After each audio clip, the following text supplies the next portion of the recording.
Queridos irmãos e irmãs, celebramos a liturgia da 13ª semana do tempo comum. E a liturgia de hoje é muito significativa. Nós continuamos a leitura do livro do Gênesis e vamos vendo o desfecho da história de Abraão, de Sara, de Agar, a serva deles, e do seu filho Ismael. É interessante porque, à primeira vista, quando nós lemos essa leitura, dá a impressão que o Deus que se apresenta nela concorda com o mal de Agar, a serva, a escrava. Parece que Deus é cúmplice daquilo que Sara, a mulher de Abraão, quer fazer por ciúmes para prejudicar Agar. Não se trata disso. Santo Agostinho vai nos ensinar isso com muita clareza. Só Deus é capaz de retirar um bem de um mal. O que Deus faz aqui não é ser concorde ou cúmplice com o mal, mas o que Deus faz aqui é, Ele permite que aquele mal primariamente aconteça para depois tirar dele um bem maior. A prova disso é que quando Agar e o seu filho clamam a Deus, Deus escuta. A chave de leitura dessa leitura que nós acabamos de ouvir está exatamente no salmo que nós cantamos. Este infeliz gritou a Deus e foi ouvido. Deus não é indiferente ao nosso grito. Deus não é indiferente ao nosso clamor. Deus não é indiferente à nossa súplica. Deus nos escuta, se importa conosco, quer o nosso bem, a tal ponto que na Sagrada Escritura nós vamos encontrar escrito: tudo concorre para o bem daqueles que amam a Deus. Mas existe bem e bem, bem e bem. Existe aquilo que nós pensamos ser bom e que nós escolhemos, e existe o bem que é fruto da ação de Deus ou da adesão, da nossa comunhão com Deus. Veja, é diferente. E essa leitura do livro do Gênesis vai nos mostrando isso. Ontem, por exemplo, nós vemos o desfecho da história de Ló, o sobrinho de Abraão, que, por causa dos rebanhos e do grande número de funcionários que estava havendo contenda ali entre os seus funcionários, ele e o seu tio Abraão resolvem se separar. E então Ló, quando vai se separar com Abraão, Abraão diz: se você for para o sul, eu vou para o norte. Se você for para leste, eu vou para o oeste. Veja, Abraão diz para ele: para que não haja contenda entre os nossos funcionários e acabe também havendo contenda entre nós, porque não fica bem, porque nós somos irmãos. Irmãos no sentido de vínculo de sangue. Inclusive, essa passagem é uma boa passagem para compreender aquilo que depois vai ser dito lá na frente no Evangelho, quando dizem para Jesus: tua mãe e os teus irmãos estão aí. Irmãos é o termo que se usa para todos os parentes próximos, que tem vínculo de sangue na Sagrada Escritura. É diferente, viu? As línguas da Escritura Sagrada não são como as nossas línguas modernas, que tem um termo para pai, para genro, para nora, para filho. Não. Aqueles que estão unidos ao vínculo de sangue tem um termo que designa eles, né? Então veja. Então Ló, olha, do olho grande, né? Escolhe a região mais próspera, né? A região mais urbanizada, e acaba dando com os burros na água, porque vai morar depois lá junto com os habitantes de Sodoma e Gomorra, que eram muito distantes de Deus, e aquelas duas cidades acabam sendo destruídas. Deus poupa Ló e a sua família, embora a sua mulher acaba perecendo por sua falta de obediência. Bem, esse foi o desfecho da história de ontem, de um dos capítulos do Gênesis, que conta para nós a história de Abraão no seu contexto. Hoje outro. E os dois trazem para nós a mesma coisa. Deus permite algo para tirar algo melhor lá na frente. Deus não é autor do mal, mas Deus permite o mal se dele puder tirar um bem maior para nós. Essa é a dinâmica das coisas. Deus jamais nos abandona e não é a origem do mal. Como nós rezamos no Salmo. Esse infeliz gritou a Deus e foi ouvido. Às vezes o bem que nós queremos não é bem para nós. Você reza pedindo uma coisa, aquela graça ou aquela coisa que você pediu não acontece naquele momento. Não é porque Deus não te escutou. Não é porque Deus não quer o seu bem. Não é porque Deus não te ama. Não é porque Deus está revoltado com você. Não é porque Deus te deixou de lado. Não, não, não. É porque aquilo que você pensa ser bem naquele momento não é bem. E aí eu passo para o Evangelho. Falando de bem, o Evangelho nos fala de mal. Um mal que se chama demônio. Fala para nós o Evangelho do episódio daqueles homens que estão possessos na região dos Gadarenos. Uma região específica em que Jesus passa. E tem algo muito bonito nesse Evangelho. Primeira lição que o Senhor nos dá. Com o mal não se dialoga. Nós nunca podemos travar diálogo com o mal. Todas as vezes que nós travamos diálogo com o mal, nós perdemos, viu? Atenção com isso aqui. Com o mal não se dialoga, com o demônio não se conversa. São Padre Pio vai dizer que o demônio é como um cão acorrentado. Se você não for lá lhe fazer carícia, ele não pode te morder. Ele não pode te afligir. Veja. Então, com o mal não dialoga. A gente vê aqui no Evangelho, qual foi a única palavra de Jesus para o demônio aqui? Uma única, ide. Percebeu isso? O demônio insulta, provoca, fala, questiona. Jesus não dialoga com ele, diz, ide. E fim de papo. Não tem conversa. Não tem um diálogo aqui entre eles. Primeira coisa que nós aprendemos aqui. Segunda coisa, o mal, nessa palavra, nesse evangelho aqui, está só nos dois homens possessos, que depois vai possuir também os porcos? Está só aqui o mal nessa palavra? Sim ou não? Não. E aqui tem algo bonito. O demônio vai até Jesus, olha isso aqui. Eles então gritaram, o que tens a ver conosco, Filho de Deus? Tu viestes aqui para nos atormentar antes do tempo? Ora, a certa distância deles estava pastando uma grande manada de porcos. Os demônios suplicavam, se nos expulsa, manda-nos para a manada de porcos. Veja o contexto aqui. O demônio vai, primeiro, questionar Jesus, depois, de alguma forma, ele vai reconhecer a autoridade de Jesus e vai se submeter a ela. Percebe isso aqui? Se nos expulsa, manda-nos para os porcos. Jesus diz, ide. Veja, essa circunstância do mal aqui está resolvida. Mas tem um outro mal. Vou mostrar onde está. Os homens que guardavam os porcos fugiram. Indo até a cidade, contaram tudo. Inclusive o caso dos possuídos pelo demônio. Então a cidade toda saiu ao encontro de Jesus. E quando o viram, pediram-lhe que se retirasse da região deles. Entende onde que está o segundo mal? Aqueles homens deviam pedir Jesus para ir embora, sim ou não?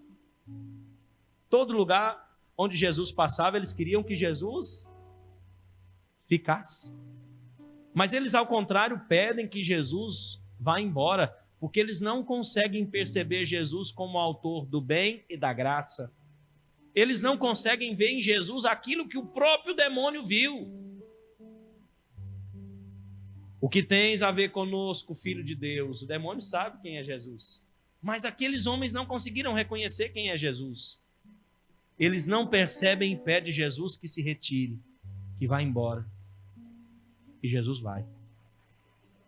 Queridos irmãos, tem uma palavra que eu gosto muito de Santo Agostinho, quando ele diz assim, o Deus que nos criou sem a nossa participação, quer dizer, Deus nos criou a partir do nada, dele mesmo, a partir de si, sem a contribuição de ninguém ele nos fez. O Deus que nos criou sem a nossa participação não pode nos salvar sem a nossa contribuição. Veja, gente, Aqui Jesus não pode fazer mais nada por essa cidade, por esses homens, por esse povo, porque eles não querem. Ao contrário, eles deviam agradecer Jesus, viu que ninguém podia passar naquele caminho, porque aqueles possessos perturbavam tudo. Ao invés de agradecer Jesus, eles se fecham à ação de Deus. Nem Deus pode ajudar aqueles que não querem ser ajudados. O Deus que nos criou sem precisar de nós, não pode nos salvar sem a nossa participação. E aqui está o pior mal. E aí eu termino com isso, dizendo para vocês que nesse mundo, atenção, nessa vida nós temos 3 inimigos. O primeiro deles, o demônio. O segundo, o mundo, com as suas paixões, com as concupiscências, com os apegos às coisas dessa matéria, aos quais nós vamos nos acorrentando. Esse é o segundo inimigo. O primeiro, o demônio. O segundo, o mundo. O terceiro inimigo das nossas almas, da nossa salvação, somos nós mesmos. E não se assustem com o que eu vou dizer. É mais fácil vencer o demônio, é mais fácil vencer as paixões do mundo. O inimigo mais difícil de vencer somos nós mesmos. Porque para vencer nós mesmos, você tem que ter humildade. Você tem que ter humildade para olhar no espelho e reconhecer: eu estou errado, eu sou limitado, eu sou imperfeito, eu preciso cuidar disso aqui, eu preciso mudar aqui, eu preciso reparar isso. Isso aqui não vai bem. Para isso é preciso uma profunda humildade. E essa humildade, ela tem autoridade, tem espaço em nós quando nós fazemos comunhão com Deus. Só quem faz comunhão com Deus tem a capacidade de ser humilde, de reconhecer seus limites. Quem não faz comunhão com Deus acaba sendo orgulhoso, soberbo, arrogante, prepotente, cheio de si. Então não vai crescer, não vai dar frutos. Queridos irmãos, que Deus nos conceda a graça de sermos humildes, a ponto de reconhecer nossos limites. Insisto, o inimigo mais difícil de vencer somos nós mesmos. Por isso nosso Senhor, quando vai nos chamar, nós contamos isso aqui na palavra, quando o Senhor vai nos chamar, Ele diz assim, atenção: quem quiser me seguir, renuncie a si mesmo. Tome a sua cruz e me siga. A gente, quando lê essa passagem, eu lembro quando eu recebi essa passagem pela primeira vez, essa frase veio na minha carta de admissão no seminário. Quando eu li ela pela primeira vez, eu falei: tá falando aqui que não é fácil, não. Estava escrito lá assim: tome a sua cruz e me siga. A primeira coisa que a gente observa é o quê? A cruz. O que há de mais pesado, de mais difícil, não é a cruz, é a renúncia de si mesmo. Porque quem não renunciar a si mesmo não é capaz de levar a cruz. A cruz é mais simples de ser levada, o mais difícil é renunciar a si mesmo. Aí renunciar a si mesmo é o quê?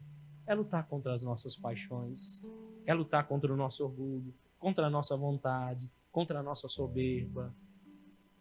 Aí São Paulo vai deixar isso muito claro, é lindo isso, viu? O próprio São Paulo vai falar dessa luta interior que tem dentro de nós contra nós mesmos, né?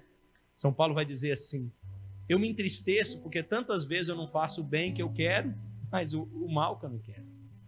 O apóstolo Paulo, o grande São Paulo vai dizer: tantas vezes eu deixo de fazer o bem que eu quero e faço o mal que eu não quero. Depois o próprio São Paulo vai dizer assim: eu tenho como que um espinho na carne, que é como uma ação do demônio a me esbofetear.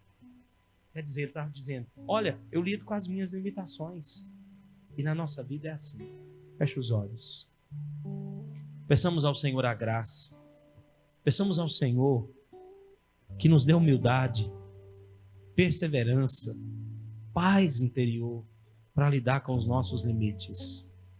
Reza comigo: Senhor meu Deus. Senhor meu Deus. Dá-me a tua graça. Dá-me a tua graça. Dá-me o teu Espírito. Dá-me teu Espírito. Para que eu possa combater o bom combate da fé. Combater o bom combate da fé. E sair vitorioso. E sair vitorioso. Da luta. Da luta. contra o demônio, contra o demônio, contra o mundo, contra o mundo, contra mim mesmo. contra mim mesmo. Ajuda-me, Senhor. Ajuda-me, Senhor. Eu quero Eu quero alcançar a vitória alcançar a vitória com o teu auxílio. com o teu auxílio.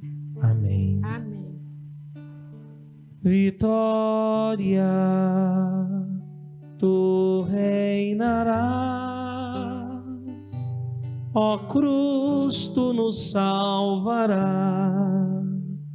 Vitória, tu reinarás,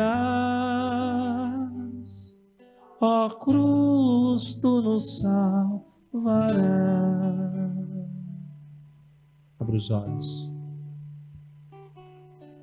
Quer ter certeza que o caminho da vitória é o caminho da humilhação, da humildade? É só olhar para nosso Senhor. O demônio jamais podia imaginar que Jesus ia vencê-lo na cruz. O demônio, quando vê o contexto da cruz, ele canta vitória. Ele, quando vê o contexto da cruz, pensa, tá no, como a gente diz, né? Já está no papo, já está resolvido. Veja, a cruz é mistério exatamente por isso. A cruz é mistério exatamente por isso. Existe aqui uma dicotomia, uma contradição. Aquilo que parece mal é bom. Aquilo que parece derrota é vitória. Aquilo que parece o fim é o começo de uma vida nova. Aquilo que parece a realidade de um Deus derrotado, arruinado, na verdade, é a forma perfeita. Atenção com isso aqui. A forma perfeita que Deus achou. A forma perfeita que Deus encontrou para destruir o mal, para vencer o mal. A humildade é o dom dos santos. Não se esqueça disso não, viu? O demônio pode se disfarçar de diversas formas, mas nunca ele pode se vestir de humildade. Não tem humildade, não. É soberbo. O eterno soberbo é o demônio. Que Deus nos ajude a perseguir essa virtude, a lutar por essa virtude. Essa virtude é fruto de muita luta interior consigo mesmo, não é não? Todos nós precisamos fazer esse exercício espiritual, todos nós, todo dia, toda hora. E aí eu termino recordando aqui, durante esse meu tempo de vida religiosa, eu conheci um bom padre, um bom sacerdote, capaz, cheio de dons, admirável. E depois eu vi aquele padre deixar de ser padre, abandonar o ministério. Aquilo mexeu com todo mundo ficou impressionado. Eu fiquei olhando para aquilo e comecei a me perguntar, o que aconteceu? O que aconteceu? Eu comecei a chegar à conclusão que aquilo era por causa da soberba, do orgulho. Nós devemos lutar todo dia contra o orgulho.